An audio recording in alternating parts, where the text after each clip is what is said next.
How's it going, everyone? And welcome back to another video. Today we will be covering the Golden Knights 3-2 loss to the Colorado Avalanche in their second game against them. Just before, on Saturday, the Lake Tahoe game. So, should be an exciting day. But let's get into this game because the score really does, it tells the story of this game, but I'd say that it was competitive, and it was a fun game. It was a serious fun game. I enjoyed watching it. It's just the Golden Knights didn't come out on the right side of it. I don't think they played bad. I think they played a pretty good game. Some of the goals that they allowed, I really don't think that there's a lot that they could have done, especially McKinnon's.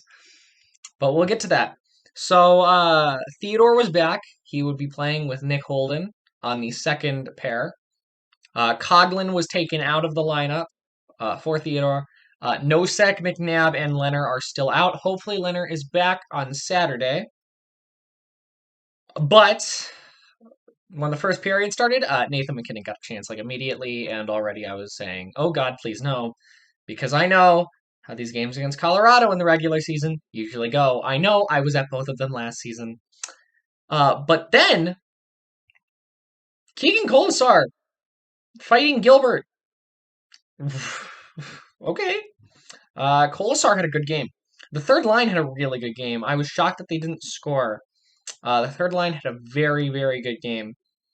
The line that I'm more concerned about is the fourth, but when the other three lines are clicking, you don't really need that scoring from your fourth line, but it would be nice to get a goal or two from them every once in a while. But after Kolasar's fight, Martinez hooked Burakovsky, and yeah. But Alex Tuck playing on the penalty kill. Why was this never done before? Alex Tuck had a lot, like 3 or 4 chances on the penalty kill last night, and the Golden Knights were incredible on the penalty kill. As we go through, we will talk about it, but the Golden Knights were blocking crazy amounts of shots, just like they always do.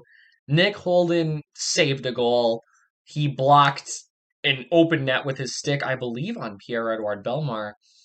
Uh, but, you can't weather the storm forever, and it's McKinnon from Rantanen and Saad.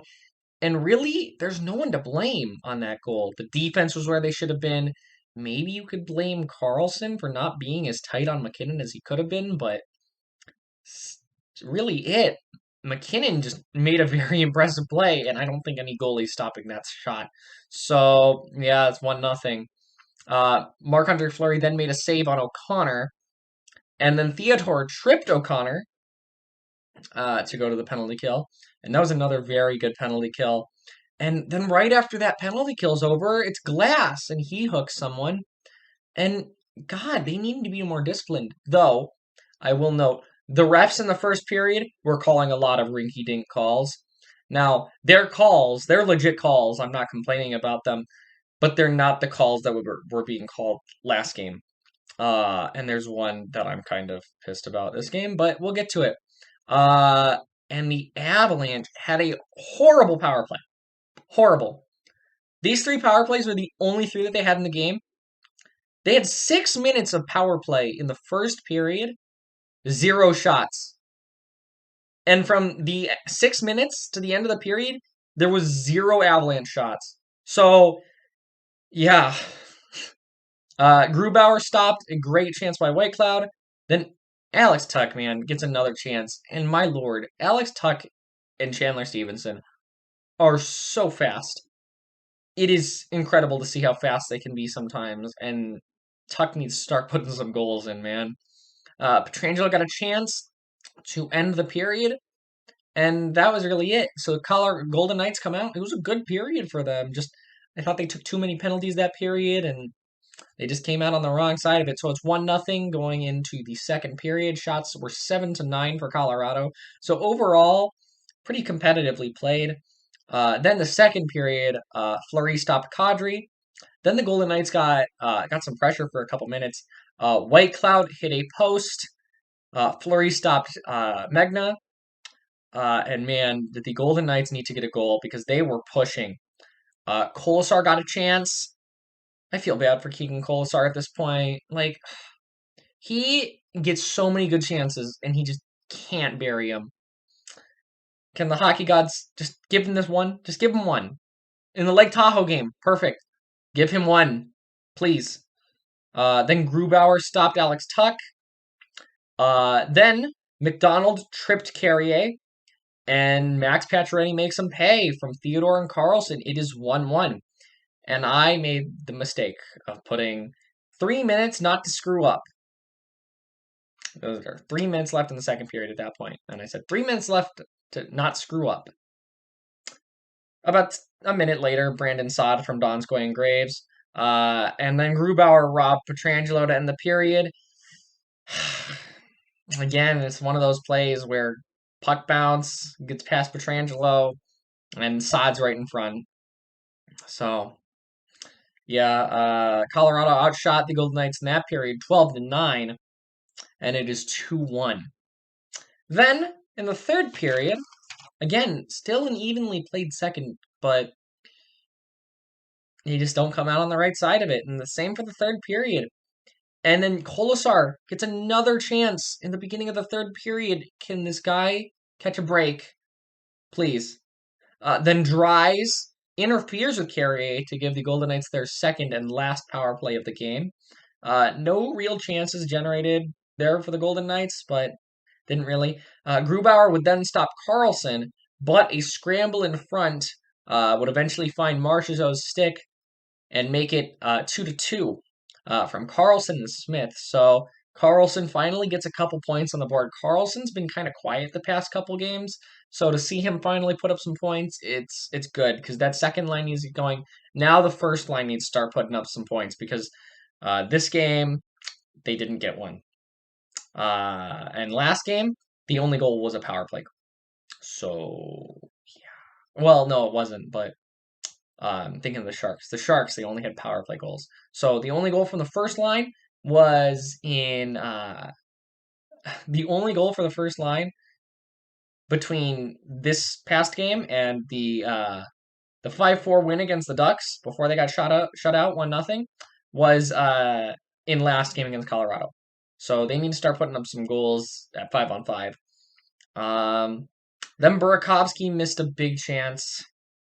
Fleury would then rob someone of a breakaway. I couldn't tell who it was, but it's like what Grubauer did last game, racing Stevenson to the puck, but Fleury did it. Fleury just says, I can do that too. So he did it. Fleury then robbed Nathan MacKinnon before Nathan MacKinnon then hit a post.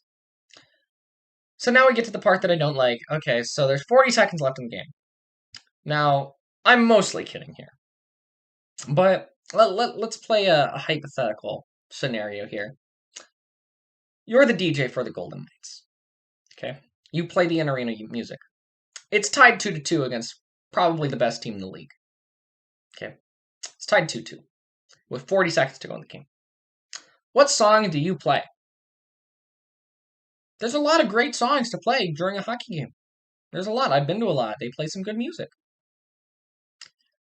If it's 2-2 with 40 seconds left against probably the best team in the league, I would not play the Linkin Park song, I Tried So Hard and Got So Far. Ever. That would never come up. But it did, and I commented on it. I said, wow, they should not be playing that. And what happens off of that face-off? Nazem Kadri from Eunice Donskoy and Bowen Byram to score, make it 3-2, 40 seconds left in the game, and it's over. It's over at that point against Colorado. You don't score with 40 seconds left against Colorado. And they didn't. So the Colorado Avalanche come out over the Golden Knights 3-2 in kind of a heartbreaker game, but man, the Golden Knights played them well. Yeah, it was a tough game, and I wouldn't say it was Fleury's best. Fleury played a solid game, but it wasn't quite up to the standard that he's been putting out recently. Probably just because, man, Fleury's played so many games in such a short period of time. He needs Robin Lehner back, and luckily he'll be getting a break for the next couple days, at least. So, yeah, they need to get some of the workload off of Fleury because even though Fleury's older, He's an older guy. He's 34 or 35. So yeah, they need to lighten the load. And man, if Leonard's still not back by next Thursday, I'd play Dansk against San Jose. I really would. Or even on Saturday, I'd next Saturday I'd play him against Anaheim. You got to give Fleury some breaks, and he needs one. But that's really it for this video. Um, Sorry, I'm not as angry as I was when the Ducks shut them out 1-0. But hey, uh, they played a good game. They just didn't come out on the right side of it.